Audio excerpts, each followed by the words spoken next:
So Mhm. welcome, Rachael Bawn. Thank you. Thank you for being here. I am super excited. As I've been getting ready, I've been listening to your music, and I've listened to it Oh, before we were talking today, but just kind of refreshing my mind on kind of the message that I hear personally when listening to mhm. your music. First of all, if you've been talking to the youth, that is exactly what they've been needing to hear. But it transcends that in that, like, I can hear the moments where it's like, if you're struggling or if you're worried about this or what people think about you, don't Mhm. worry. You're exactly who you need to be and all those things. And I think, God, is that message ever not something that we need to hear? I mean, are we constantly reminding ourselves, Yeah. especially as women, that we are enough, that we are good, that everything is Mhm. fine, Mhm. that we're we don't have to meet everyone else's expectations. Mhm. Um, God, it's a difficult thing. Anyway, but I was really enjoying that. Now, I will explain to you that this podcast is not just um, talking about projects, although I do want to talk about the things that you have done in your music. Obviously, you're a musician. It's one of the main reasons that I'm talking to you, but I have a Yeah. very vested interest in musicians, in the artistry, in the industry, and understanding it and providing something to your fans, to other people who are fans of just music in general, and just kind of giving them like an insight. Mm. um I Love think it. that there's, people come on and there's like, yeah, I just made this great record and here it is, and listen to it and I hope you love it, and it's the best thing I've ever done. It's so much better than my last one. Not that I didn't love my last one, but it's just so much more me. And I was like, okay, yes, the evolution of you and all of it. I mean, but I feel like It's we get a memorable. lot of the same things, right? So I want you to kind of take me back to the beginning and kind of explain your relationship with music from when you were a kid or a young person, and kind of walk me towards, I want to be a singer songwriter. Mhm. I honestly feel like the beginning was I want to be a singer-songwriter. Like I don't have memories of not wanting to sing. Like all the way back to Disney and singing Ariel and Belle and all those Pocahontas. Like I think that was my first soundtrack ever was the Pocahontas soundtrack. And my dad's side of the family is musical. They play bluegrass music, so like fiddle and banjo and like homemade instruments even. And he has a jamboree every year. My uncle hosts, and it's actually this coming weekend. And I get forced to sing, and it's these lovely old people that play, fiddle, and it's fun. So that's what I grew up around, and they would make me sing, songs that like my friends had never heard of, like "You're Cheating Heart," like these old bluegrass songs, like Patsy Cline, and that was just the environment I grew up in. But I always wanted to sing, and my parents were always supportive. They never ever made me feel like it was far fetched or it wasn't possible, which always gave me confidence. And I was a really shy kid, and people would always ask me to sing, and I'd never want to. Because it's awkward, and especially when it's just a couple people and you're just looking at them and they're looking at you and you're singing, like it's awkward. Big crowds are way easier, but I started taking singing lessons and was in a choir when I was like 13, I think. And then all through high school, I was in this choir and we performed all around our little community, and I would get a lot of solos. And so I feel like that's where I was really forced to come out of my shell. And my dad would always video record my performances, and I'd watch them after and be like, God, that was awkward. Like, what was I doing with my hands? Or I wasn't doing anything, and that's the problem. So I really like learned how to move and like use my body and not just stand there. And then I left home when I was 17 and moved in with one of my, yeah, like right after high school. Because my birthday is in the summer. It's like coming up in 2 weeks. And so as soon as school was over in June, I left. So I was still 17. And so I started working and paying rent and living in the city, I didn't even know what I was going to do. I just knew that I need to go figure it out and become a singer. And so I randomly met a producer at this restaurant I was working at, or no, someone who introduced me to a producer. And so he hooked me up with a vocal coach who I still see to this day, Falconer Abraham. He's amazing. And I send everybody to him. And I always go for tune-ups. So, and I'm due, it's been a while. And so I just like started working on my craft and trying to perform anywhere that I could. I started writing with other people for the first time. Like I'd always just written on my own since like 13 or so. And that's where I learned how to write a song, like, and understand structure and telling a story and telling my own story and not just mimicking what I'm hearing on the radio and what I'm listening to. So I really worked hard and it was really hard. And from there, I met other songwriters and I met other producers and I was just writing and performing and writing and performing, but it was really going nowhere. So I was like, okay, I need to get somewhere because this is it for me. Like there's no plan B, there's no backup plan. It is singing or nothing. And I never gave myself anything to fall back on. I really don't have anything else to fall back on. And from there, I just was meeting other artists, meeting people, trying to network and connect. And I think the first really, I mean, for me, success that I had was I got connected with this. He's a music director, so he puts together the live shows and the bands for some pretty big artists. And he believed in me and said he would help me. And I had honestly, so like a God thing, got an investor. And so with that, we were able to hire a marketing and PR team, and they brought me down to New York City, and I was doing a showcase, and we were only doing it just so that I could get a live, like some live footage and have some content for social media. And so I was at the same time recording an album because we now had funding.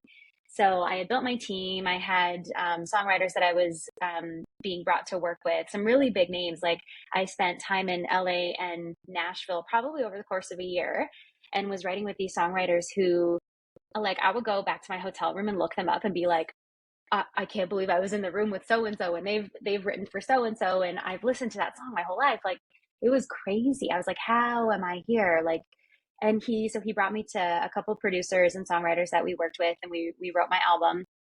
And at the same time, I was a youth leader. And so once a week, I was meeting with this group of girls. I started with them when they were in grade 9, and I stayed with them all through their high school years.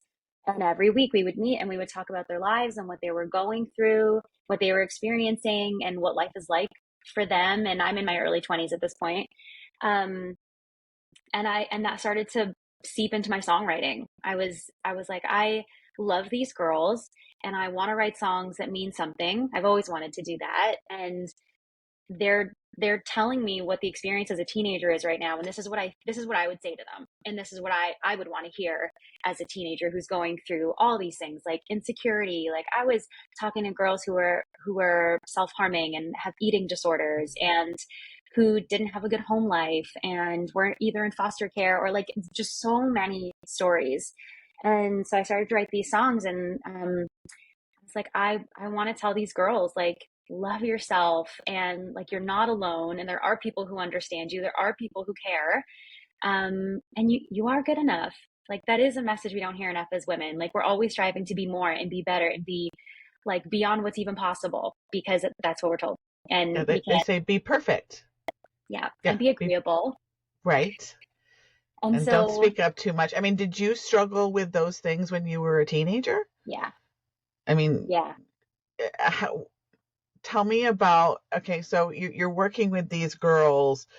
Do you feel like that it also brought some awareness to yourself about Hmm. how maybe you were, not seeing yourself as clearly as you should, as Hmm. far as realizing that there's expectations that have been put out there?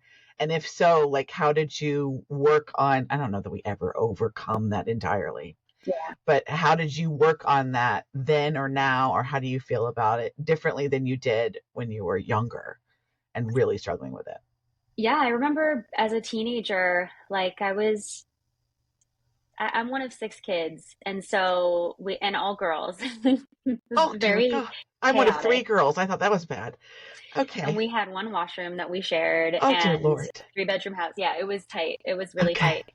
But I love women. I'm comfortable with women. Right. And we were taught, like my parents were very adamant about us being good people, being kind, having faith, and sticking up for yourself.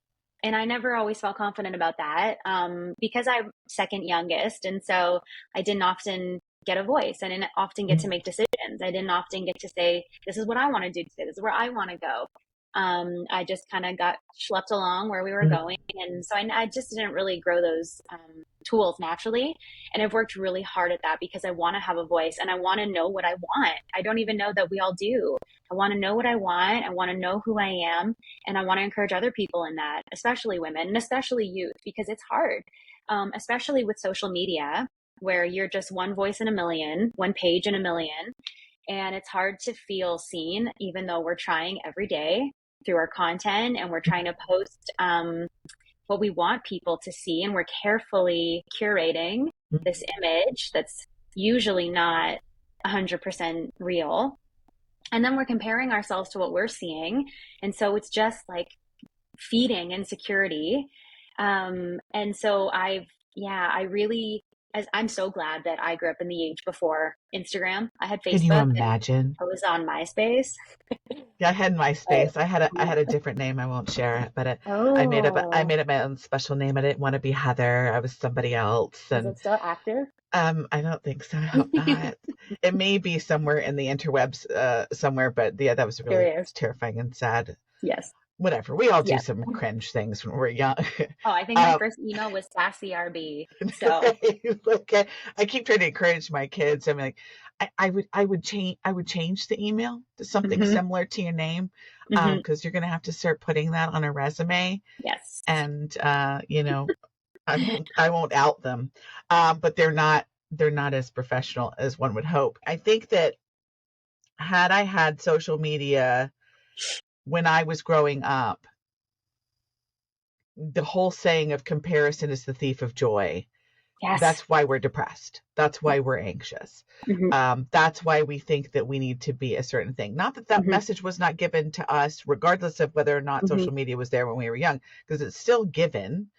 Um, but I do feel like I don't know how I would have survived that. There I are don't know how ways. kids are navigating it. It's hard. I can't imagine how I would not have done it well. I didn't navigate MSN Mm-mm. well, that's for sure. Yeah, and me and AOL, I was in chats. I might have met some Yeah, people me just too. randomly and told no one and just showed hmm up at a place, and then there was five men Horrible. and not one, and I nothing terrible happened. It was a band. I had sushi for the first time. Anyway, Oh, this wow. isn't about me. Okay, you need to start a blog because I want to hear the story.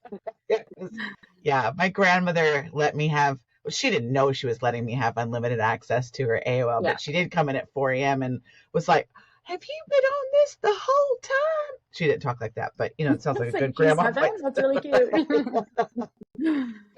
But, yeah, so that's a scary thing in It's that we're trying to navigate that. What are the tools that you have put in place or that you're putting in place to keep you in a grounded, Mhm. more realistic idea of what is expected of you personally, Mhm. according to you? I have been very careful about what I'm seeing, what I'm exposing myself to. Mm, When I first got Instagram years ago, I just kind of followed every celebrity, everything that I'd ever heard of or followed. And then I saw something that talked about like, be careful what you're taking in because it does impact you. And so I went through and I cleaned my Instagram and I unfollowed accounts that I just didn't think were helpful for me to follow, that didn't feel healthy, that made me feel insecure about myself or my body or um yeah, just whatever didn't feel good and healthy. I unfollowed. And so I follow a lot of like really nice, quote accounts and like just stuff that's positive. I want to be always talking about positive things. I always want to be positive. And so I try to only follow that and like people that I know or people if I don't know them and they're influencers or they're celebrities, then people that like I respect and get something out of by following them. And I just don't go on as much as I used to. Like I don't want to doom scroll. I don't want to go down rabbit holes. I don't go on TikTok every day. Like I try to be present, and it takes work because it's so easy just to mindlessly like just pull out your phone and open Instagram or open whatever. And when I find myself doing that more often, I'm like, okay, what's going on? Like, why am I trying to lose myself in this? Mm-hmm. And there's usually something. And so just trying to be self-aware, do therapy as well. And I have found that so helpful in finding my voice and understanding myself and why I react the way I do to things, why I have certain tendencies, why I'm interested in certain things. Like it's been so insightful. And I tell everybody, you need therapy. Everybody needs therapy. So I'm I completely and totally agree. The only sad thing that I think is really prevalent, I'm in the States, and I don't know, I know the healthcare system is different in Canada. mhm, We do need to say that you are in Canada. We yeah, didn't say that at the beginning. And so when you yeah. talked about going from Toronto, I'm assuming the big Oh, city was right. Toronto. The big city was Toronto. Oh, yeah. Then you went to New York. But Oh, and you know, it's and like I'm grade 9, and you guys say ninth grade. that's fine. No, I understand that. I have Canadian friends and some people across the pond. But yes, but in the States, for us to have therapy, it's can you afford it? I mean, some people don't, if they do have a copay, could be anywhere between 50 and $100. So if you're going hmm once a week, I mean, hmm that's, let's not do math here, but it's, hmm it's between two and It is four a hundred lot. dollars. Yeah. And for a lot of people, it's not really affordable. And, and for me, it's not affordable. I would love to go. I would go a lot. I would hmm like to go about 3 days a week. I really love the idea of just spilling hmm all of my and examining. Oh, to It's exam. fascinating. Oh, I do it with my friends all the time. hmm They're not experts, and neither am I. But we've worked some stuff out hmm according to TikTok and Instagram. We definitely worked But through that's some amazing. things. Like, not everybody has friend groups like that where you can actually talk about real stuff and you're not just trying to keep up this facade, like where you can actually be real and say, this is where I'm at right now and it sucks.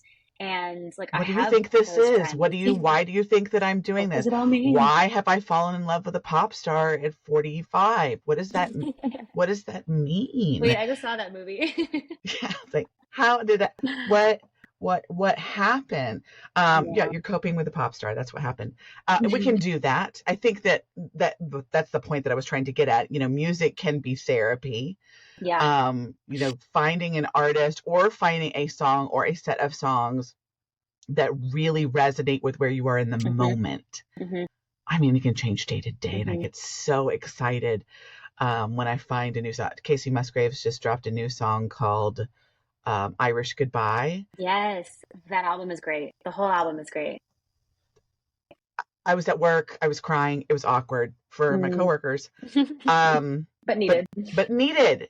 needed. Tell me about any time where you felt like this artist or a song really spoke to you and kind of helped you through a time in your life. hmm And I'll give you a second I so you don't have to be off the top of your head. If you need to be like, we can pause. I got it. I got Oh, you it. got it. Oh, I I love it. think about this all the time because I go back to these songs. I just saw Alanis Morissette live. She played a few weeks ago. So her music, I remember that I was exposed to it because one of my oldest sister actually, she's like 8 or 9 years older than me. So different stages of life. And Right. when I was young, she was into Jewel and Alanis Morissette and No Doubt and like all these bands that talk about real stuff. And so that's what I was exposed to. And so I was like, oh, this is what this is what songs are. Okay. And so when I started writing, I mean, it was bad. It was really, really, really bad. But As anything is when eventually, you first start. yeah, and you just have to start. But Right. once I started getting older and experiencing life and being able to actually write about stuff I was experiencing, like it is helpful. And I have even some of my own songs, like I'll be singing them, performing or whatever. And I'm like, oh, this actually means something different to me now. Like one of my songs is called Trying and it was on Law and Order SVU. Was listening to it And before we came on. yeah, and that song for me, like I think I was 19 when I wrote it, like going through, something completely different. And now when I perform it, I'm like, the song still speaks to me. Like I am always trying to be better. I do sometimes not be the best version of myself. And like, it is always a work in process. And so it's funny how like my own songs, because I'm writing about real stuff, kind of like take on new meaning when I'm performing it, like later in life. It's been really cool to experience that, and just makes me want to keep writing songs that mean something and tell a story and have a message and hopefully like resonate with people. I mean, I've said this. I have a roommate that writes, so we both write songs. And, the idea of being in front of people for her, unlike me, is a little scary. I would love to be standing anywhere. But I'm not a performer that way. I'm a performer in a different way. We're going to use this platform. I like to talk to I do lives on TikTok. I mean, that's a real niche thing right there. Okay. Yeah. Enjoying that process of Yeah. talking to comments while Yeah. I'm fiddling on the piano. But she just finds that the idea of like sitting in front of people, though she really would like to do it, really intimidating because she is an introvert and she is shy. Now, I don't know why there are so many artists that are introverts and shy, and then we get them in front of 50,000 people. It's weird. But it does seem to be a common theme. How did you get past? I mean, I think it's intimidating to sing in front of two people as well. There's somebody in my living room that wants me to sing. I was like, I will sing to you, but you will be behind me and I will be staring at the wall. I will not And look at you. You will not look at me. Yeah. Right. I am not looking you in the eyeballs. Now, I did like stuff in high school. I did the choir thing too. And, there's a great moment. I'm pointing at the 45-year-old dad in the front row, like having like I got that kind of thing. But that was like, it's a much bigger thing. And I am a bit of a ham. So how did you, if you can't tell, how did you get past that, especially in your early days, to be able to force yourself? I mean, I guess you kind of had to force yourself to do the thing that you ultimately really wanted to do. Yeah. Performing was really awkward. And I hadn't done like solo stuff because I was in a choir. So even when I had a solo, there was still an entire choir behind me and I wasn't up there by myself. And when I started, so I just started playing open mic nights when I moved to Toronto, and that was awkward because I didn't have stage presence. I didn't really know how to introduce a song or talk about, whatever. And I found that the more confident I was in my voice, and because I had been doing singing lessons, and really working with a coach, when I was confident with my voice, that gave me one less thing to be worried about.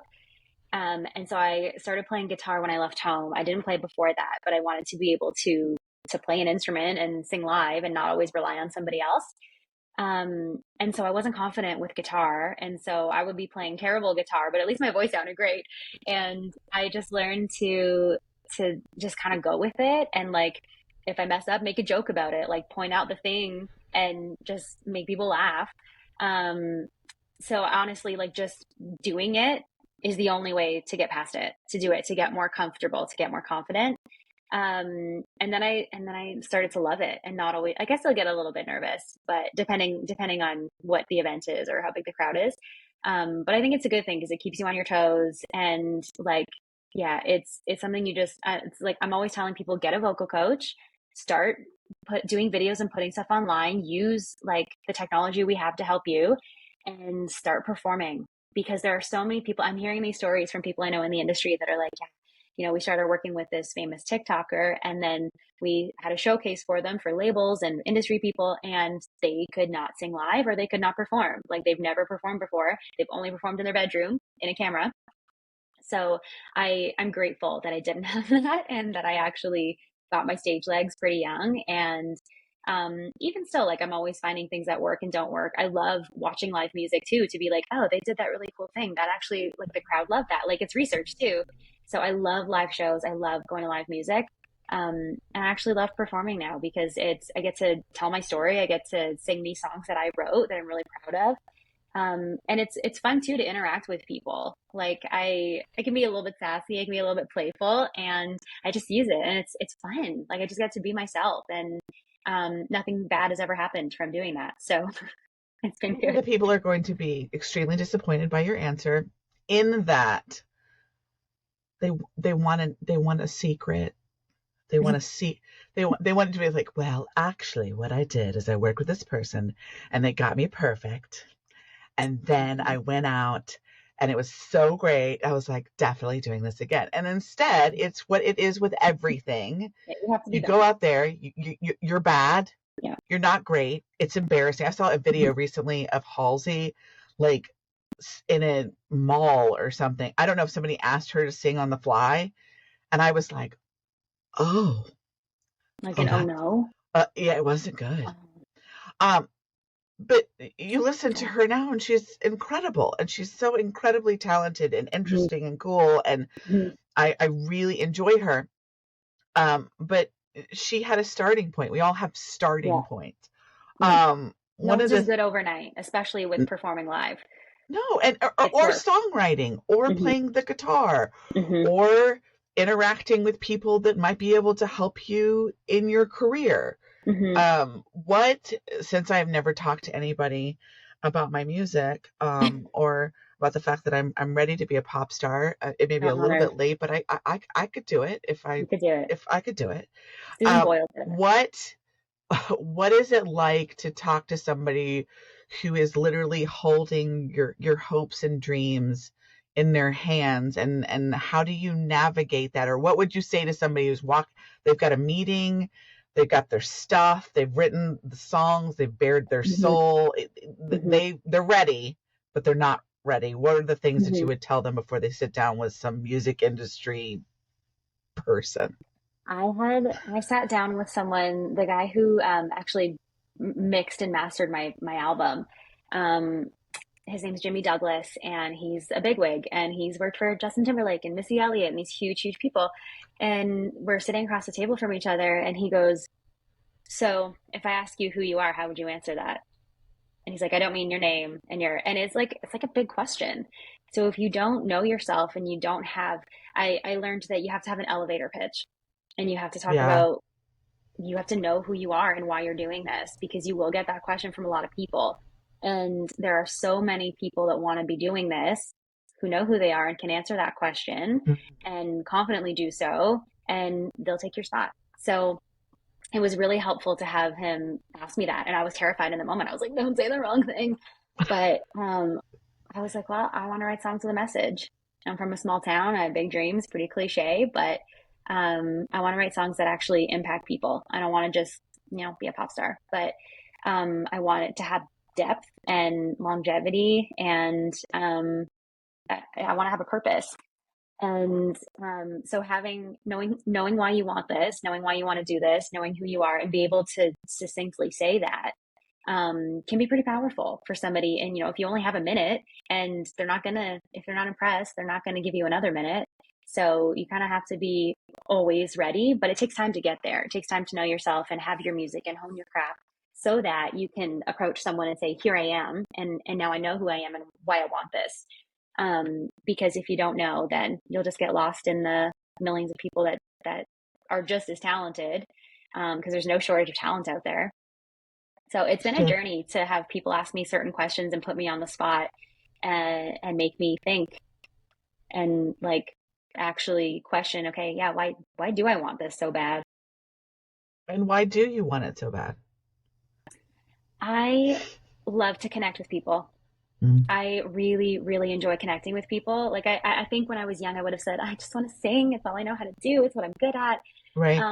But in, therapy and figuring out like who I am, and just in experiencing life, I really thrive on connecting with people. And so I love meeting people after a show. I love chatting with people. I love asking people questions. And I'm a very curious person. And I love deep conversation more than just, like, I really love to get to the real stuff and the deep stuff. And I think that's why I write the songs that I do, because I really love to connect with people. I think because I grew up in a big family, and because I really have amazing friends, and like we don't BS, we get to the real stuff. And so I love to have those conversations with people and know, like, why are you the way you are, and even just talking about people, like talking about music with people, and being able to say, this is what I wrote this song about, and I'm so happy that you've connected with it and that you feel a connection to this song. Like, that's so meaningful to me.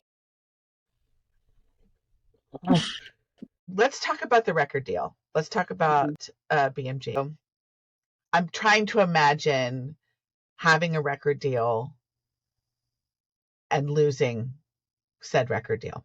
Now, Mm-hmm. I'm going to preface this conversation while you get whatever thoughts that you want to say about it by saying that you were in the company of so many, Mm-hmm. including the Beatles.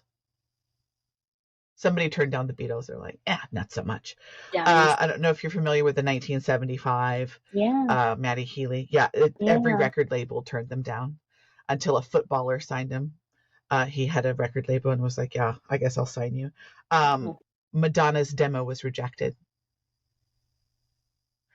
Ed Sheeran, he wasn't marketable. U2, Lady Gaga was signed by Def Jam. And before she got her music together, they're like, Like, so you're in the company of greats that I don't think that it really means anything other than maybe they just weren't the right people for you. But tell me about getting the record deal, doing the album, and kind of that process and what happened and how you handled that part of your life. So the showcase that I had gone to New York to sing at when I got funding and had hired this PR and marketing company to help me build content and just have some kind of package and record an album. Um, at that showcase, after my sound check, this man came up to me and said, "I'm really impressed by your sound check. I'd love to chat with you after. Really excited for your set." And I went, "Thank you. That's so nice." And this lady came up to me after and she was like, "Do you know who that is?" And I was like, said his name was, so and so. And she was like, "Yeah, he's from BMG. He's here under like their little sub label Fieldhouse, but he's from BMG. And this is a showcase he hosts." And I was like, I had no idea. Oh, We just signed on to this so that I could get some live footage of me singing and post it on the internet.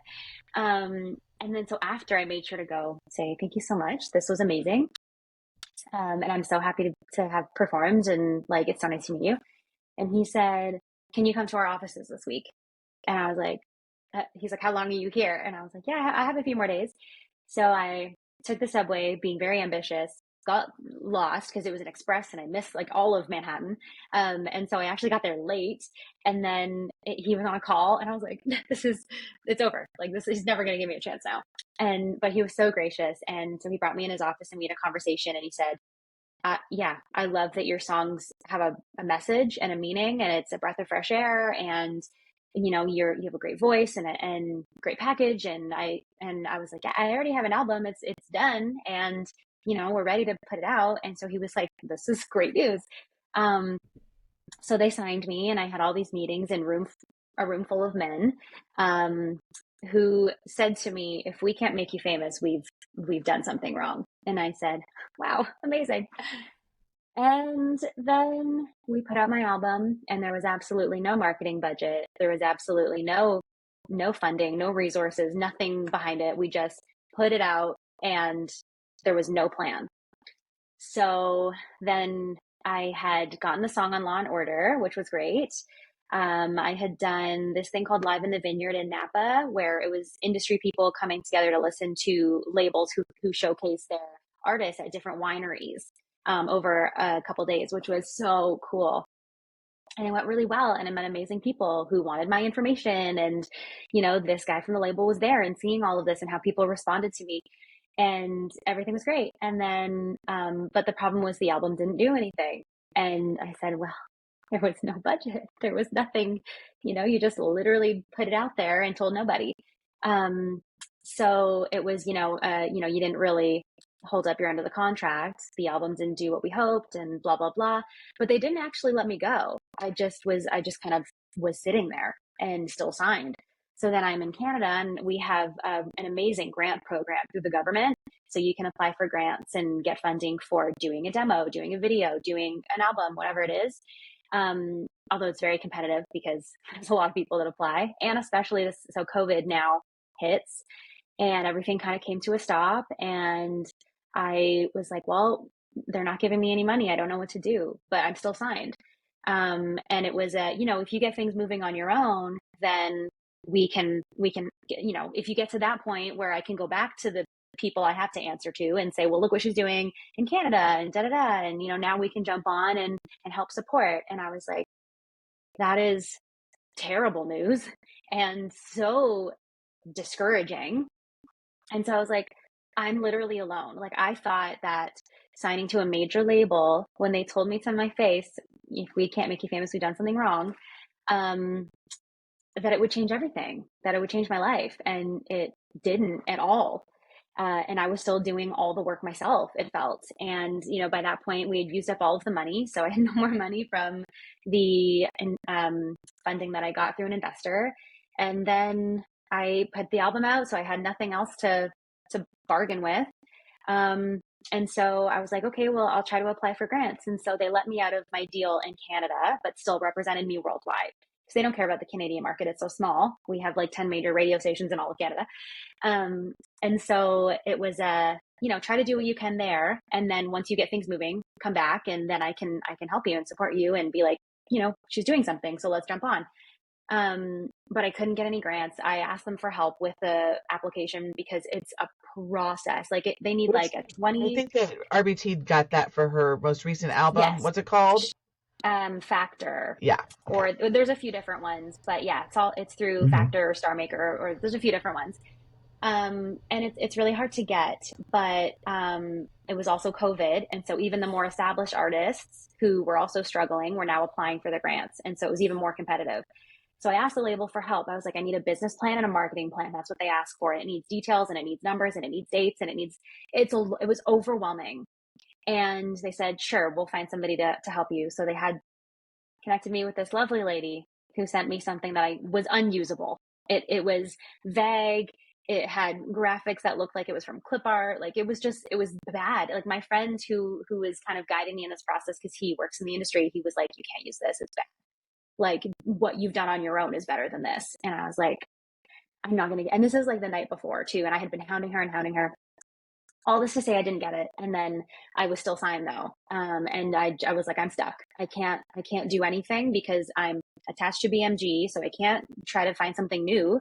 So then I asked to be let go, and we parted ways amicably and have even chatted since, but, now the plan is to kind of start over. And so I have a manager that I've been working with since the fall, and I know him from BMG. He works for them as a consultant. So he's contract and offered to manage me. And so we went to Nashville in April and had some meetings with publishing companies. And so it's now laying the groundwork and trying to find the right kind of deal with the right company. I don't know if I want to do a full recording contract again.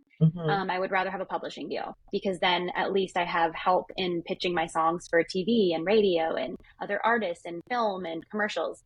Okay, explain for those that don't understand and don't know, what is the difference between a record deal and a publishing deal? A publishing deal is for songwriters, often for songwriters who are also artists. But essentially, it's your music, the songs you write. You write these songs, and then they go into their big inventory, and they can pitch them for all kinds of things. And that's where you make money, and you try to get as many. It's called syncs. Try to get a sync, as many as you can, because then you get paid, and then you also get royalties if it has a life after just what the initial thing is. So it's ideal because you constantly have money coming in if you're writing songs that are getting synced somewhere. And then a recording contract. It could be synced to another artist who may record it, or it could be synced to a movie or television show or a commercial, or used on someone else's whatever they are putting out there, where they would have to pay for your song. I'd be credited as a songwriter. Yeah. Okay. So with BMG, I had a publishing deal and a recording contract. So a recording contract is where you're the singer, and you might write songs, but typically you co-write with other people, or they pitch their songs to you and you say yes or no to songs that you then record and put out as your own. And that's just for like performing. So it's nice to have both when the situation is good. If the marketing package was there and they're helping you.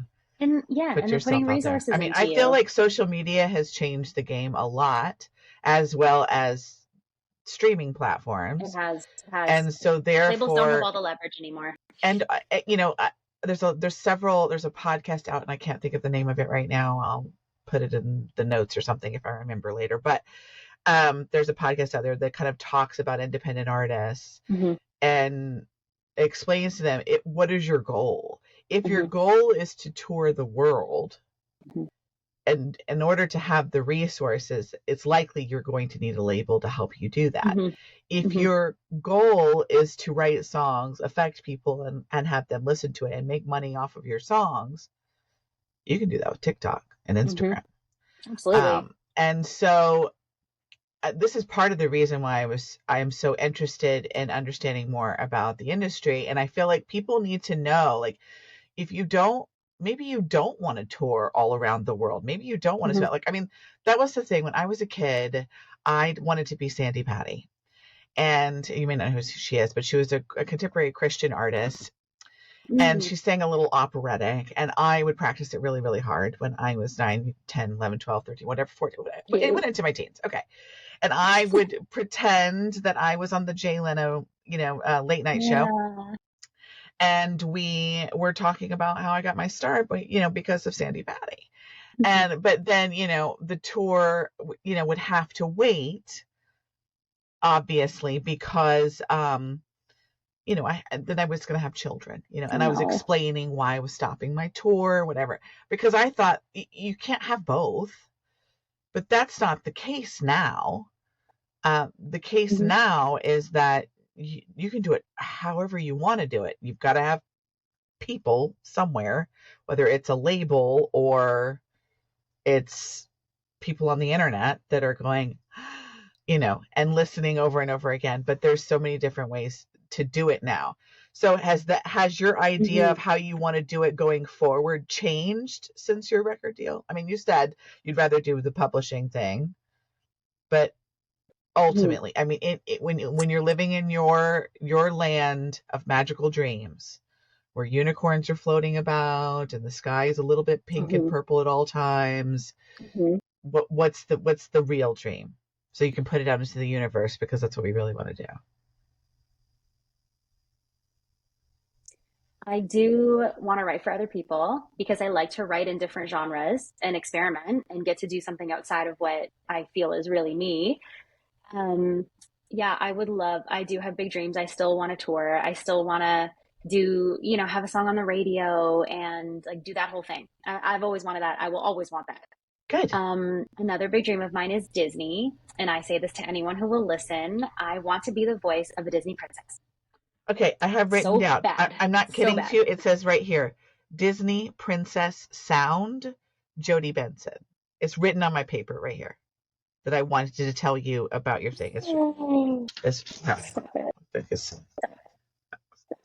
right there. Disney Princess Jodie Benson. Oh my goodness. Okay, so we're putting that out into the universe. Disney, that is an please affirmation. Give Rachael Bawn a call. She would like to be your next Disney princess.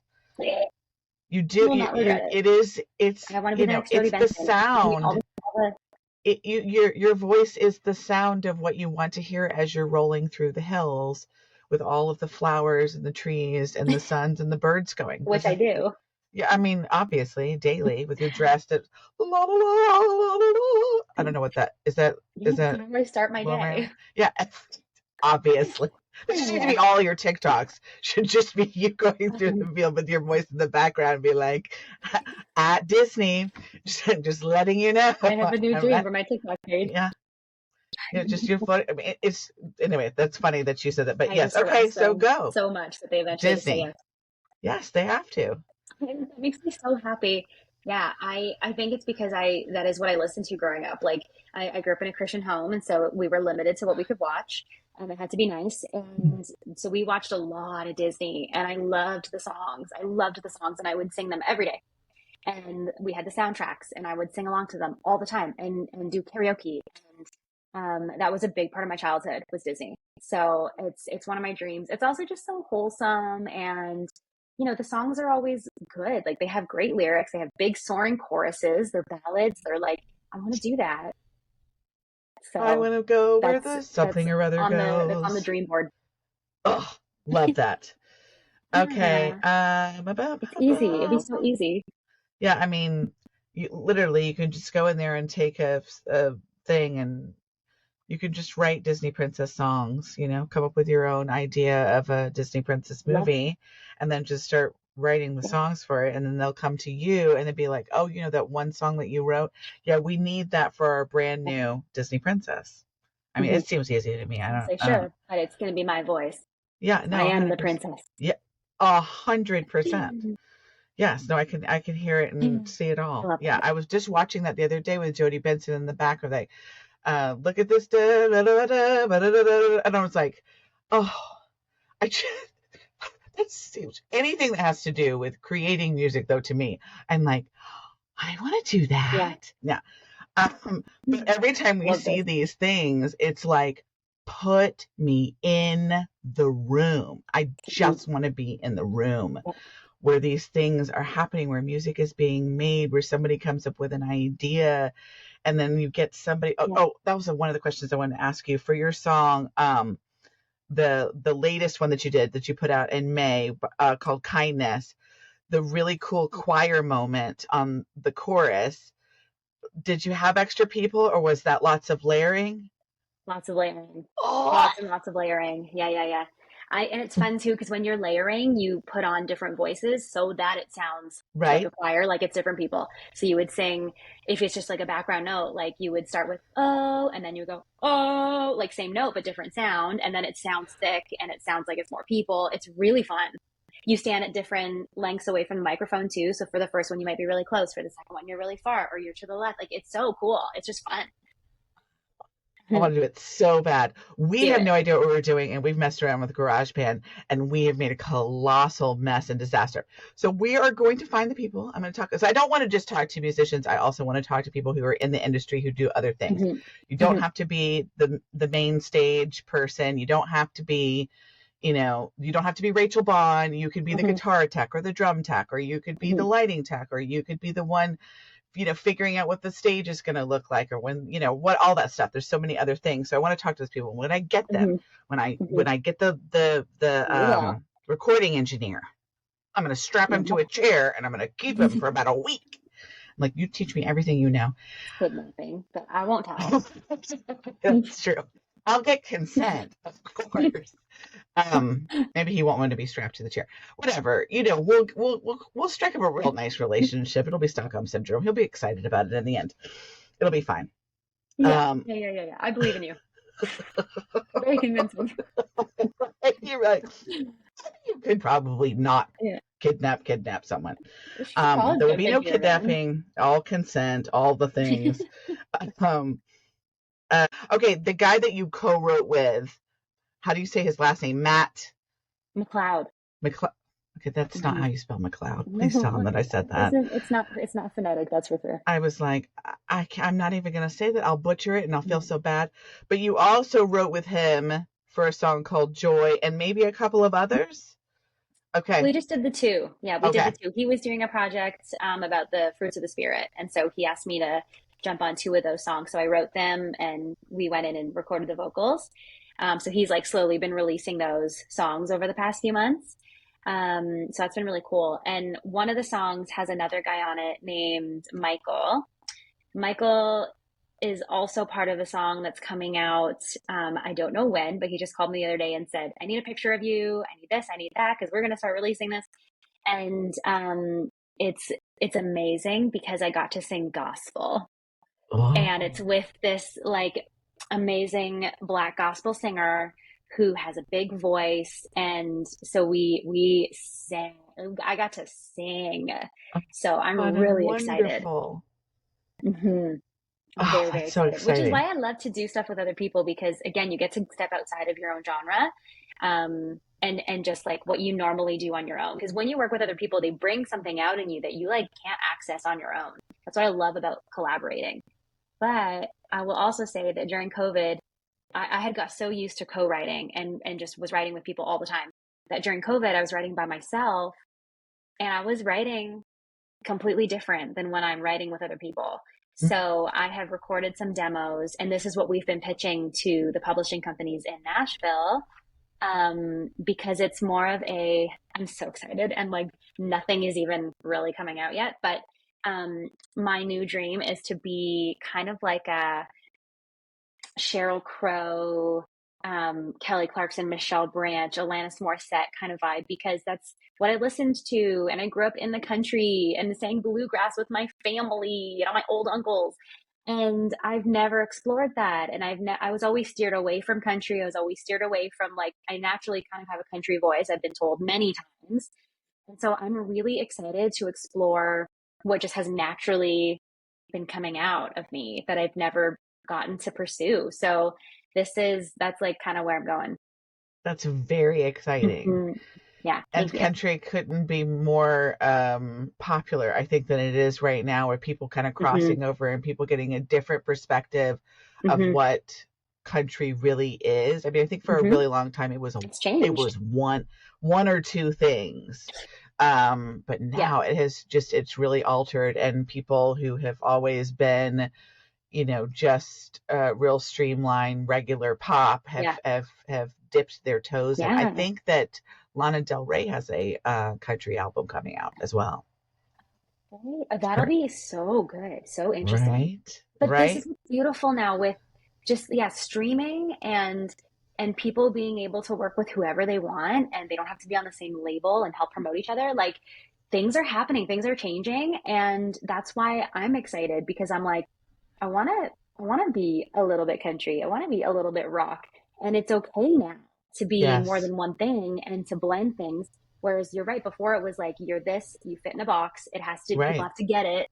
And we can't confuse people. You need to be either pop or country or rock, or you can't be at all. And that's not the case anymore. So it's actually a really exciting time in music. I know that a lot of people who have been in the industry for a longer period of time, some of them are really struggling with the streaming thing. They're like, an album is, I put it at it's the first track for a reason. And then you go to track 2. And I was like, story. I just like track 4. I just listened to that one. I skipped after 13 seconds on all 7 of them until I found one. And I was like, oh, this is interesting. And then I love that song. I put it on my like list, and I listened to it 4,000 times. And so I'm going to tell you, I'm not going to listen to your CD 4,000 times, but I might listen to your song 4,000 times. There are songs that I know that I have listened to that many times. So it's like, okay, us adjusting through this, we're in a transitional period. It's like we've got to the point where now they don't really have the money right for the streams. It's not there yet. It'll have to get there, or it'll have to get there because how else are we going to fund these tours? It's hard. They can't they won't, the labels will run out of money. Yes. And labels already have taken a huge hit and don't function the way they used to. Now they do more of a joint venture situation where it's like, okay, we're coming alongside you. We're not doing all the work. We're not just going to give you all the money and do it all for you. So it's good because it gives you more control and more creativity, but then you don't have the same resources and funding, and it's hard. Right. Like I've tried to explain, as soon as I fell in love with Popstar, like I said, it was like, we have to buy the merch. We have to buy the merch. I don't care if it's crappy merch. We have to buy the merch. He gets the money for the merch, and he gets some of the ticket sales, and then we're going to listen to this. I'm supporting you. I'm doing everything I can. Like, you got to go, you got to see them, and you got to buy the merch. And I don't care if it's, I mean, I talk bad about him, but his merch was terrible. But I bought it. I bought the merch because I love him and I want to support him, and I want every song that he will ever put out until he does something naughty, which I hope he never does. And that's a whole nother thing. How do you navigate being a human being who is flawed and being out in the world where everybody has a phone and a recording device available to them? How do you manage your life where people go, is that Rachael Bawn? Doesn't happen a lot. So I don't really have to worry about it. But I do think, like, if that were to happen, which I hope, I think because I'm pretty honest and I'm pretty this is who I am. This is where I'm at. I really try to be a good person. And I can write in my songs what I'm feeling. And if I change my mind if I take a stance on something and I change my mind, that's okay. So I think just being transparent with people and reminding them, yeah, I'm also human and I'm gonna say stupid stuff and I'm probably gonna do something dumb, but I don't mean to. And I hope people know my heart and don't judge me for being human. So I don't know. I don't know if that anyone's really truly figured that out, but I just hope people have grace and I have grace for people. What is your relationship with your fans? I mean, the people that come to your show that are really excited to see you and they're losing their mind. I know you've had that experience. I have had it, and I'm on TikTok. It is the most, it's not happened a bunch, but it's happened. And it takes one time and you're like, Yeah, I have oh, many. wow, oh, hi, honey. Yes, we could, sure, a picture. Why Yeah, would you want a picture of me? This is so I bizarre. know. It's amazing. And some So, people are intense. yeah, They're excited. they're excited. It's fun. It's really fun. I mean, what do you hope? Okay, so let's just skip ahead in 5 years, and you're a household name. Everybody knows who Rachael Bawn is, and all the cool stuff that you're putting out. What kind of relationship do you want to develop, and how would you do that to have a connection with your fans?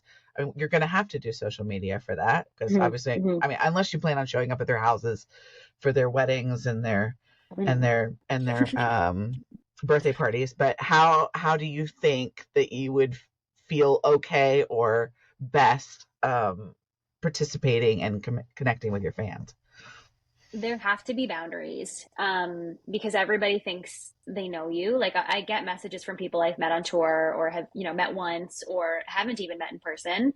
Um, and they check in, which is amazing. And I would rather, have that than nobody caring who I am.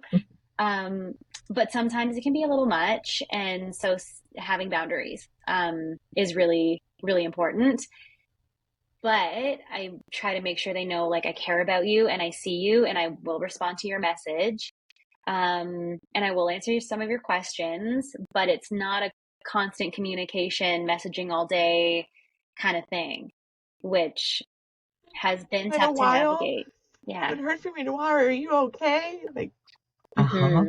Or you haven't posted in a while, is everything. Yeah. And it's like, So, it's amazing that you care. It's amazing to me that you care that much and you want to make mhm. sure I'm okay. That's incredible. And I hope that's always the case. Um, but it can be a little surprising. How do you feel about pictures in public if they come up to you and you're in the middle of dinner, I love it. Oh, right? well, yeah. I I mean, mean, that what do hasn't you happened, say but though? I struggle with this a lot. I understand people's need to have whatever. You're I making know. millions of dollars. Can it just keep you warm at night and make you feel better about the fact that you had to stop in the middle of your steak to I take a quick know. picture with a person that's only going to see you one I time? know. It's only going to happen to I them one time. I was listening. Yeah, I'm the only person that's going to do this to you. I was Well, listening to a I'm saying it's podcast only going to happen for the fan. This is the one time. probably their only experience where they're going to come across you and be like, Yeah, I know. right. And they're excited. I was listening to a podcast. I love the Conan O'Brien Needs a Friend podcast and Mhm. Smartless. I love And smart lists. oh, so good. And I forget which celebrity it was. It was some legendary actor. And he was saying like that does happen often. And he doesn't want to not go out because he needs to leave his house to be sane. But he's like, I'll say, thank you very much. I would love to take a picture with you, but after I'm done dinner with my family. And so again, setting boundaries and Right. saying like, I see you and yes, absolutely, I would love to do this, but I need to finish dinner with my family first. I like So I think that. that's a good part. Yeah, that's a good way I to like approach that. it. I will take that answer. If I see You you can and have you're that. at dinner, I'll be like, "Hey, Rachel, I know your rule. But when you get done, I will just be casually standing outside of the restaurant. You're gonna leave through the front? Okay, great. I'll be in the front and I'll be waiting patiently and just take your time. I don't have to be Yeah, anywhere. I'll just yeah. wait and then I'm just gonna freshen up my makeup and you don't have to do anything because you're beautiful the way you are. And then we'll take a picture." You're a superstar. You would make an amazing movie character. Like you, I would I would quote your character all the time. And I do. I quote movie characters. I quote movies and like song lyrics and stuff in regular conversation. And my roommate and I do it together. It's the best. I would love for you to be a movie character. Well, here, the goal is for this podcast host to be her own character so that I can maneuver my way into the music world where people will go, oh my God, I would love to be on your podcast. I know I'd listen to it. It's so great. It's awesome. I love it. Yeah, no, I have a project coming up in the fall. Yeah, I'll definitely come. Yeah, and then there are people, your people reach out to my people and I'd be like, oh, I wish you could come that week. Rachael Bawn is one of my OGs. So she is going to be here that week. But the following day after she goes, yeah, she's in a brand new project. She's the new Disney for us now. So, I have dedicated the whole day for her that day. So maybe the following week we could figure something out. Yeah, because we're going to be busy, like even filming a segment. Because at this point, you're going to have your own talk show. So we'll be filming. You never know. We never know. I'm not putting anything out of possibilities. Everybody loves a jovial middle-aged woman. It relates to everyone, young and old. They're like, you're so crazy, lady. I love you. And they're like 20 years old. You're so funny. You remind me of my grandma. And I'm like, oh, okay. Did you mean your auntie? I feel like you meant your auntie. But I'll be your favorite grandma. I'll be your favorite auntie. I'll be your favorite mom. I'll be. Like, I'll just let me be your favorite. Let's just have a good time together. Okay. It's so fun. And every time I do it, because I have the imposter syndrome in between interviews is so strong that I really struggle going, this is so dumb. What are you doing? You're never gonna what are you doing? And then I sit down and I'm like, I'm gonna do this every week. It's all the time because it is so incredible to talk to people who are doing it. You're doing it. You're like, no, I'm not gonna be. You are doing it. I just listened to your song that you put out in May, and you are doing it. I don't have one single song on Spotify. But you do. Yes. You have more than one. I mean, I would put something out. We like to make up songs. I'm very good at making up like silly and playful ones. You could do why would you put those on your TikTok? Well, they don't all know it. It's the ones that are on the live. They know. They get on there like, you play the piano? And I was like, do you want me to write you a song about your birthday? Let's go. It's so ridiculous. It's so great. So some people are like, that's not what I thought this was. I'm like, well, you can go then. But I'm fine with 5 people being in the room. I don't care. I have the best time. Okay. I have some rapid fire questions. We're going to come up with a jingle or something, or I don't know. We haven't decided it yet. There's music that needs to be had, but anyway, it's 7 rapid fire questions. I have them right here on the wall. Okay. Let's do our rapid fire questions. I'm gonna try to take a tiny little break in between them so that I can clip them and put them on the places. Okay. Okay. Number 1. And I feel like I need to add a different one because I don't like one of them. Okay, tell me what would be your ideal vacation. It can be a place, or it could be the things that you do, or it could be both. Ideal vacation would be where you get to relax on a beach, but also do fun adventures, like go ziplining and like mix up the week with having some adventures, but then also some downtime on the beach with some margaritas. Okay. I can get with you on that. The most overrated and underrated holiday. Overrated? Halloween. Okay. Also not a trick-or-treat as a kid, so I don't. Same. I wasn't allowed. Yeah, me too. And I didn't celebrate Christmas either. So we didn't do Christmas for the first like 9 years, and then we got a tree. And but so it started with us too. My parents were not happy, but then they got on board. So for me, I feel like just in my life and my experience, Christmas is underrated because I didn't get it. So now I have a lot to make up for. You do, because Christmas is Mhm. so fun. I love it. It's magical and It sparkly is. and I feel like Buddy the glittery. Elf. Oh, it's so great. I'm like, everything's amazing. It's so fun. It's so It is. beautiful. And everyone's It so looks happy. pretty, and it has everything's covered Yeah. in bows and Yeah. lights, and there's I love it. sleigh rides, and I need I it. love I need Christmas. it. I love it. Weird food combo that only you enjoy.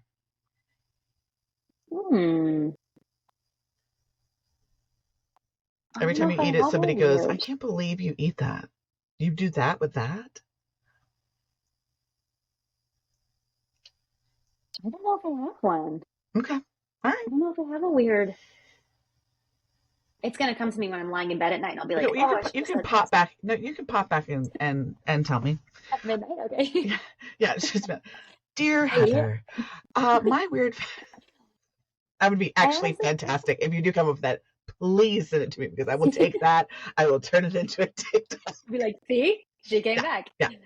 I'll think about it, but I don't think I have one. But we'll see. What? How do I want to change that question? It's a dream band question, and the people could be dead or alive. Maybe I'll change the question. If you could be the front person of any band of all time, dead or alive, what band would you be the front person for? Probably Spice Girls And because which they Spice just Girl like would you know how to. be? I always thought sporty growing up, just because that's Okay. how I identified at the time, because it's basically choose your own character. Um, but that's what they were. Um, I think now I would not be sporty. I think I probably scary because she's just fun, Oh, I love and she that. actually wasn't scary. Love She had that. cool hair. She had curly hair. I have curly hair. Yeah. Okay. So probably Spice Girls. Yeah. Okay. I want to Scary sing. Spice. If you wanna be my lover, Mm. gotta get with my friends. Ooh. All day, all day. So great. Let's see. What is the kindest thing that anyone has ever done for you or said to you? Done for me. Well, I have amazing people in my life, and they do amazing things for me all the time.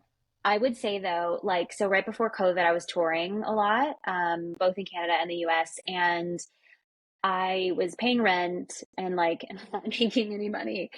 So my best friend was telling her aunt and uncle, who I knew like from her getting married, and we did all the wedding stuff at their house. They were like, well, why doesn't she move in? And no, sorry, I wasn't paying rent at the time. I was paying rent, and then I moved in with my sister because I couldn't afford it.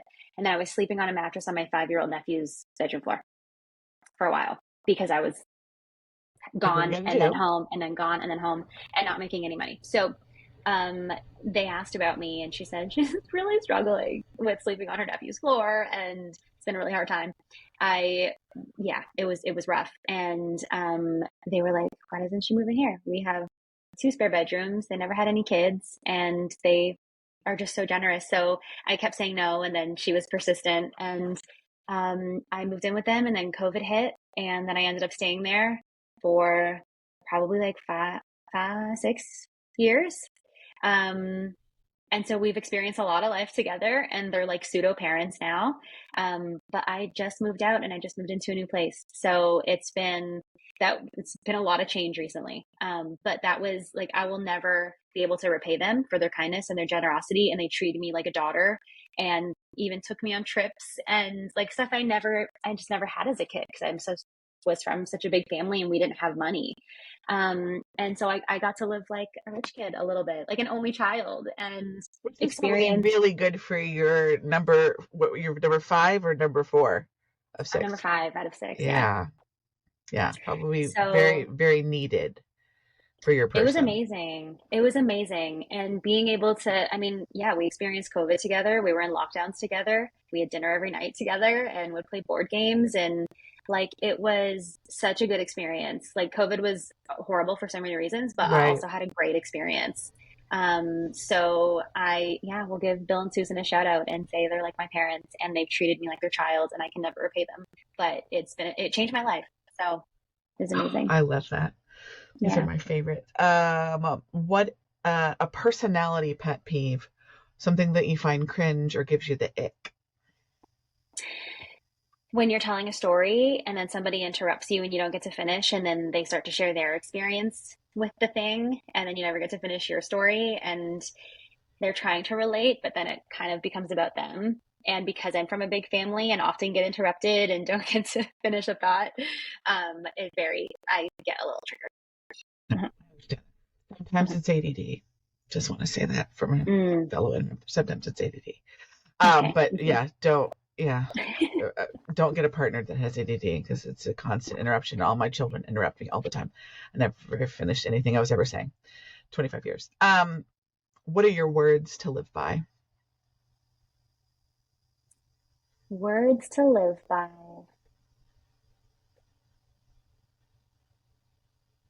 Just love people.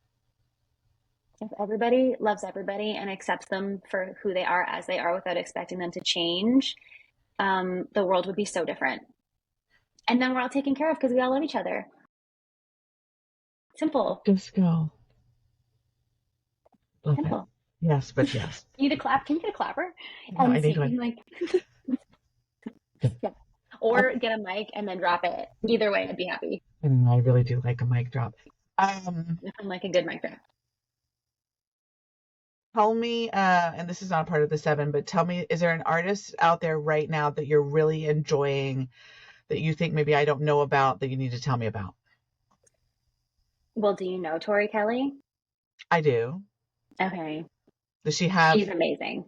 I mean, did you hear her on the Jacob Collier track? Bridge Over Troubled Waters. Okay. Did we all die? I will be seeing her sing that live in October. Really? Yes, it will. Okay, what's the last 3 concerts? What's the last 3 concerts that you have seen, and who have you seen in concert the most? That's what I'm going to change that question to. Yeah, that's cool. I've seen Tori Kelly the most. I will be seeing her for the 4th time in October. It's never enough. I saw Alanis Morissette a few weeks ago. Before that, I had seen Pink. It was my 2nd time seeing Pink. Oh. And before that, might have been the Backstreet Boys last summer. Was it last summer? Oh. And that's when Drake came on stage too. So it was like a big surprise. Wow. Yeah, it was cool. I have concerts lined up too. So I'm seeing Tori Kelly. I'm seeing Hootie and the Blowfish, like with my family. That's gonna be fun. I know. And I'm trying to go see JT. I got an extra ticket in Atlanta if you want to come. Literally. How far's Atlanta? How far is Atlanta from here? It's November.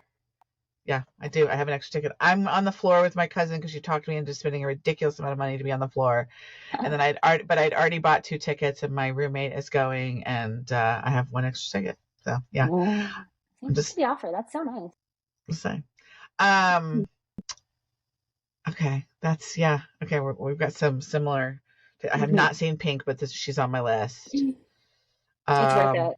She's and I would love to see Tori Kelly. I did see Jacob Collier. He came to Atlanta year before last, and I was having like a religious experience. That was He's not from this planet. I know, he is so gifted. It's scary. I mean, it's just I'm just like, how do you? I know. How does that? Like his brain. Love, amazing place. Love. I was like, that's Jacob Collier to me, even though he's super talented. Because it's not necessarily all about talent. There's room for everybody at the table. There's room for everybody at the table. If you want to make music, find a way to make music. There's room for everybody at the table, because some of his stuff is, especially the beginning stuff, was really kind of niche. It was like, if you understand music and understanding how difficult it is to do music production, you would be like amazed. Some other people would be like, what? Depending on your understanding. If you don't care about like production and the intricacies and stuff like that, like then you'll be like 500 tracks layered on top of each other. Where's the big banger chorus? Like right. I mean, it all depends, which is why I love music, because there's something for everybody. That's the beauty of it. It's art. Oh, I know somebody that I don't know if you've heard of, but she is incredible. I met her in Nashville. Okay. She will be opening for Jelly Roll on his tour. Ooh. Her name is Alexandra Kay. Okay. Is that She is an independent Kay? artist. Yeah, Alexandra Kay. She's an independent artist. She is selling out like 1,000-seater shows on her own. I'll find out. She released an album after going through a divorce, and she's in her early 30s and like starting to really take off. I wonder if it's who I'm thinking of. She's blonde, long blonde hair. Yeah, maybe. She is so kind. She paid for my drink. She was so nice. Oh, I love that. I love kindness by other women, especially. Going to the Opry, and I met her backstage, and she was so lovely, so gracious, funny. She's very funny. So, and she has a beautiful voice, like beautiful, sweet voice, and really lovely songs.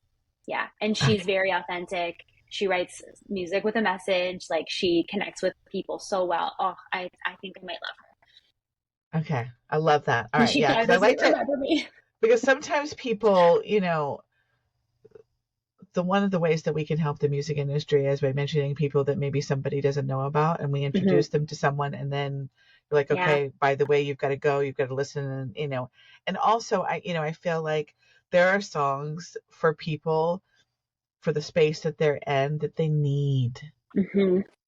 Like they need a hug, like they need a hand to hold, like they need the poems that come with the pretty nature scenes. This the same weight. They need it. Yeah. So for the people that are making music, I mean, we need the fun stuff too. I want it all, to be fair. I'm a glutton for and there's a place music. for all of it. Right. Yeah. But I especially those that are writing songs with a message and a meaning behind it that is positive, uplifting, or I see you and I've been there too. Those things are so powerful for people, and when they find people in the right space, I totally agree. It's life-changing. Yeah. I mean, it's life-changing. I do that. I send songs to people where I'm like, this made me think of you and like what you're going through, and I love that too, because sometimes a song just puts words to something that maybe you can't exactly express or verbalize, or it's just like, oh, somebody gets it, or it's just the right like tone that you need something to cry to. Like music is so powerful and it actually affects your brain in a real scientific way when you're listening to something, and especially when it's something that's like getting you right in the feels. Yeah, I love it. That's what's amazing about it. Oh, great. Okay. If I was going to introduce you to someone else and I said, okay, here is a song that you have to listen to. This is everything that Rachael Bawn is today. Is the song out, or is it on Spotify and I can suggest it to them? One of my songs? Yes. One of my songs is kind of taking on a life of its own. I've never promoted it. It's never been a single. And it is one of my most listened to songs in the past number of months. It's called Note to Self. I would love to redo it. And re-record it, and I think I will. Okay. Yes. So it is on Spotify, and I have been talking to my manager about re-recording some of my old songs just so that they feel more me, like who I am now. Yes. And I love it. It's a song I wrote in Nashville with somebody, and it's called Note to Self, and it's a reminder to yourself who you are. Like, note to self, you know who you are. Those are the lyrics. Okay, and that's something that you can put on the TikTok and on the Instagram. I need to, and let people take a little clip of it where it's reminding these people. Then they can put their little note in there, and you can put your own note. I had to redo this because I was reminding myself. And then be at the bottom. Yeah, it's just cool that it's like it's doing its own thing. I never anticipated, and people are finding it, and it's like one of my most listened to songs every month for the past few months. And it's just such a surprise. It's calling to you, as is the Disney princess thing. I'm so many big dreamer. Listen, we gotta be. You think I don't? I sit around all the time. I'm like, we drive past places. I was like, yes, that piece of property right there. And then just around the back will be the venue. And then in the front is where the studio is going to be. And then the house. And then, I it's crazy as I can freaking be. As delulu as I can possibly get. You're coming into your creative era for sure. I'm excited for you. I heard somebody say that it's the willingness to try a thing and you're not great at it in the beginning, but you may have an eye for what looks good as you're doing it, or an ear to understand something good when you hear it, right? But it's something that you cultivate. You cultivate your creativity. Because you've never done it before. So you have to figure it out. Right. Even though there's a talent there, like you have to work at it, and you have to hone it, and be willing to be bad for a little bit to get to the point where you're okay and starting to see like you're motivated by the fact that like, okay, I'm getting this, and it's actually sounding kind of good. I can get this guitar chord now, and like it's work, and it's a process, and it can be a long process. But it's worth it. It's worth it, especially if you have a passion for it. I'm so excited for you. I feel like seeing someone take a moment and go, am I being the most authentic version of myself for right now? Not that you weren't in the past, but where do I need to be right now? And I feel like if we're not ever evolving, we're not in a good place. And we have times like that where you maybe to sit down and be still and see what comes up.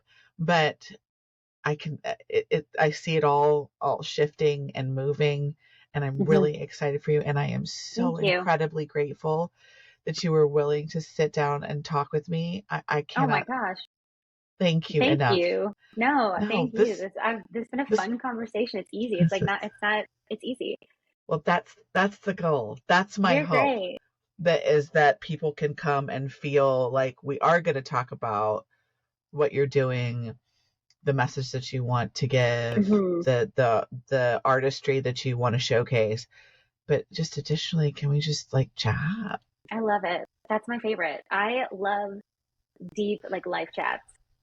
There's nothing like it. Like I get such a, I don't know. It's like I get such a high from it. Yeah. Like, and that's how you really connect with people. I always say, I don't think I made this up. I think I got it from somewhere, but I always say like, yeah, you can talk about your successes and connect with someone over, your successes, but it's in the actual like real gritty, hard, sometimes like mistakes.